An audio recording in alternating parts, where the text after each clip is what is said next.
Komuna e Tetovës ka shpërndar një thirrje të njësisë zjarfikësve të Tetovës, ku bëhet thirrje qytetarëve pronar të objekteve industriale, afariste, depove dhe fabrikave, që për shkak të temperaturave të larta, motit të thatë dhe rritjes së rrezikut nga zjarret gjatë periudhës verore, të ndërmarrin masa parandaluese për mbrojtjen e pronës dhe sigurinë e punonjësve.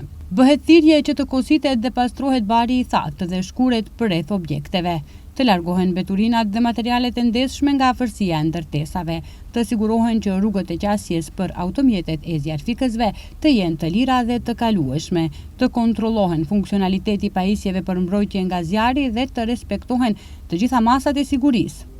Bari i thatë dhe vegetacioni i pakositur mund të marrin flak brenda pak minutash, duke rrezikuar objektet, makineri, të mallrat dhe jetën e njerëzve. Parandalimi është mbrojtja më e mirë. Me një veprim të thjeshtë sot mund të shmangim pasoja të mëdha nesër.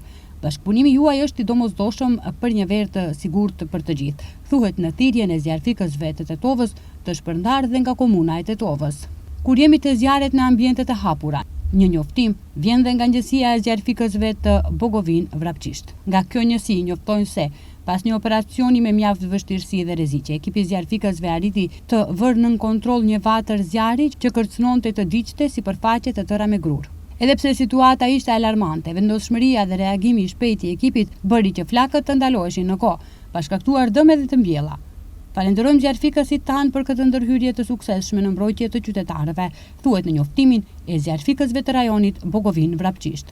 Ndryshe ditëve të fundit, vendi ynë është në ndikimin e një moti të nxehtë ku temperaturat mbrin deri në 39 gradë, andaj kompetentët kanë bërë thirrje për kujdes të shtuar me zjarret. Sipas meteorologëve, nesër pritet destabilizimi i motit, kurse nga e mërkura dhe rënje të temperaturave.